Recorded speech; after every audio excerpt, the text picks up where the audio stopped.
আসসালামু আলাইকুম রহমতুল্লাহি ওয়া বারাকাতুহু। প্রিয় দর্শক শ্রোতা, সর্বপ্রথম আপনাদের সকলকে জানাই হিজরি নববর্ষের শুভেচ্ছা। আজকে 1447 হিজরির মুহররম মাসের 1 তারিখ।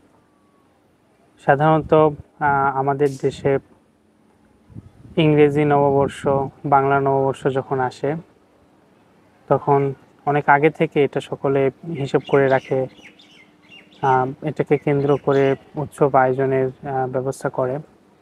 কিন্তু হিজরি নববর্ষ আসলে আমি বলছি না ওইরকম উৎসব আয়োজন করুক সবাই, বাট আমাদের অন্তত জানা উচিত বা মনে রাখা উচিত, স্মরণে রাখা উচিত, হিসেবে রাখা উচিত যে আরবি সন যাচ্ছে আসছে, আরবি তারিখ কত।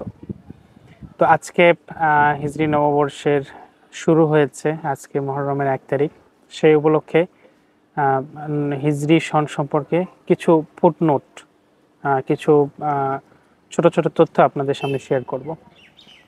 প্রথম কথা হচ্ছে, আল্লাহ রাব্বুল আলামিন কোরআন কারীমের মধ্যে বলেছেন সূরা তাওবার 36 নম্বর আয়াতে, ইন্না ইদ্দাতাশ শুহুরি ইনদাল্লাহি 12 শাহরান ফি কিতাবিল্লাহ ইয়াওমা খালাকাস সামাওয়াতি ওয়াল আরদ। পৃথিবীর আসমান জমিন সমূহ যেদিন সৃষ্টি হয় সেদিন থেকেই 12 মাসের একটি গণনা পদ্ধতি সেদিন থেকেই চালু হয়েছে। মাসসমূহের গণনা এটি 12 মাস করে গণনা করা হয়। এটা আল্লাহ পাক সেই প্রথম দিন থেকেই তৈরি করে রেখেছেন। তো আমরা বাংলা বলি, ইংরেজি বলি, আরবি বলি, প্রতিটা বছরেরই 12টি করে মাস রয়েছে বছরপঞ্জির।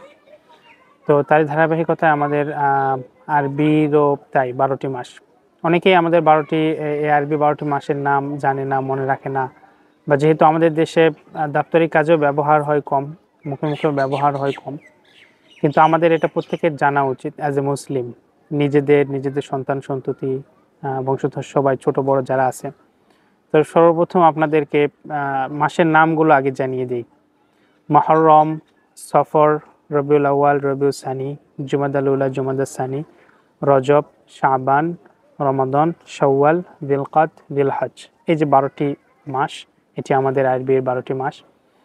তো এটার ইতিহাস নিয়ে ছোট্ট করে যদি একটু বলি, তো দুই ধরনের কথা প্রচলিত আছে, আমরা ইতিহাসের কিতাবে পাই।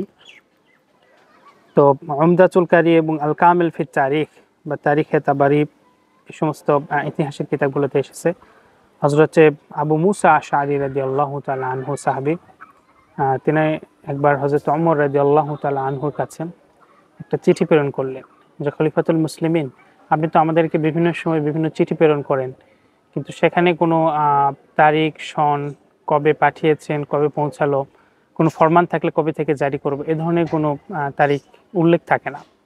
তো সেক্ষেত্রে যদি একটা তারিখের ব্যবস্থা করা যেত সম্মিলিতভাবে, রাষ্ট্রীয়ভাবে, তাহলে সেটা আমাদের জন্য একটা সুশৃঙ্খল রাষ্ট্রীয় ব্যবস্থাপনা, সামাজিক জীবনযাপন সবকিছু মিলিয়ে সুন্দর হতো।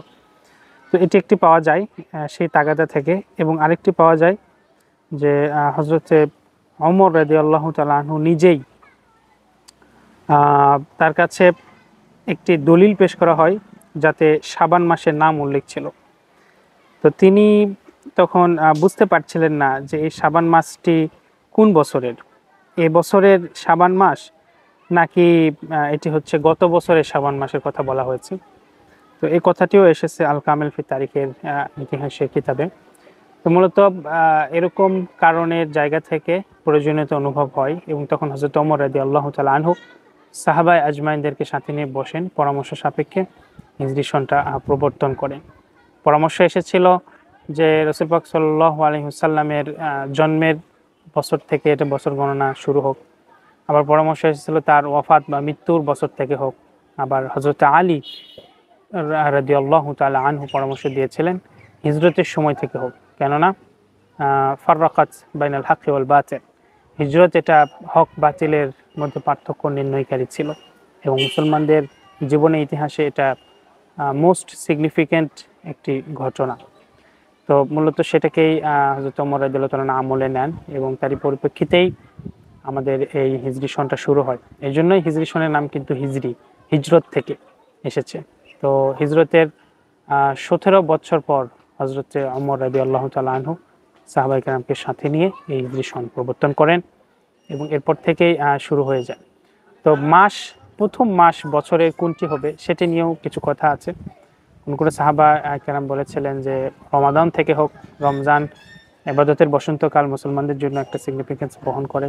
আবার কেউ কেউ বলেছিলেন না, আশহুরে হুরুম সম্মানিত মাসসমূহের প্রথম মাস দিয়ে হোক। তো সব রকমের কথা এসেছিলেন, কিন্তু মুহররমকে প্রথম রাখা হয়েছে, কারণ জাহেলি যুগেও মাসের গণনাকে মুহররম থেকে শুরু করা হতো। তো তেনারা চাননি যে কোনো বিশৃঙ্খলা তৈরি হোক। আর হিজরত যদিও রবিউল আউয়াল মাসে হয়েছে, কিন্তু হিজরতের অনুমতিটা রাসূল পাক সাল্লাল্লাহু আলাইহি সাল্লাম কিন্তু মুহররম মাসেই দিয়েছিলেন। হজের হিজরতের ঠিক আগের যে হজ, সেই হজে যখন মদিনা থেকে মদিনাবাসীরা বিশেষ করে আনসার সাহাবীরা হজে যায়, তখন বায়াতে আকাবায়ে সানিয়া, দ্বিতীয় শপথ বা বায়াত গ্রহণের পর সাহাবায়ে কেরাম যখন মদিনায় ফিরে আসে আনসার সাহাবীরা, তখন রাসূল পাক সাল্লাল্লাহু আলাইহি সাল্লাম মক্কায় বসবাসকারী সাহাবীদেরকে অনুমতি দেন হিজরত করার। তো ঠিক সে সময়ে সাহাবায়ে কেরাম হিজরত শুরু করেছিলেন। প্রায় অধিকাংশ সাহাবায়ে কেরামই চলে এসেছিলেন। হুজুর পাক সাল্লাল্লাহু আলাইহি সাল্লাম, আমাদের প্রিয় নবী, আবু বকর এবং আলী রাদিয়াল্লাহু তাআলা আনহুমা তিনজন অবশিষ্ট ছিলেন, যারা পরবর্তীতে রবিউল আউয়াল মাসে চলে আসে। তো যেহেতু অনুমতিটা মুহররম মাসে ছিল, তো বলা যায় যে হিজরতটা শুরুটা মুহররম থেকে করা হয়েছে, এটা তেমন কোনো অসামঞ্জস্যতা পাওয়া যায় না। তো এই হচ্ছে হিজরি সনের সংক্ষিপ্ত একটা ইতিহাস আপনাদের সামনে পেশ করলাম, আলোচনা লম্বা করছি না। তো সর্বোপরি কথা হচ্ছে, হিজরি নববর্ষ আমাদের জানা উচিত, এটা মুসলমান ইতিহাস ঐতিহ্যের সাথে সম্পৃক্ত, এবং এটা আমাদের প্রত্যেকের গণনা জানা উচিত, মাসের নামগুলো জানা উচিত। আমরা আমাদের সন্তানদেরকে শেখাবো। অনেক এরকম প্রাথমিক ছোট ছোট বই পাওয়া যায় যেখানে এরকম এই তথ্যগুলো আছে। বিশেষ করে মাসের নাম, আমাদের ইংরেজি, বাংলা, আরবি সবগুলো বছর, মাসের নাম, দিনের নাম, এগুলো আমরা শিখবো, জানবো, বাচ্চাদের শেখাবো, জানাবো। এটা আমার দায়িত্বের মধ্যে পড়ে। তো সব মিলিয়ে ভিডিওর শেষে আপনাদেরকে 1447 হিজরি নববর্ষের শুভেচ্ছা জানিয়ে শেষ করছি। আমি মুজাহিদুর রহমান। আসসালামু আলাইকুম ওয়া রাহমাতুল্লাহি ওয়া বারাকাতুহু।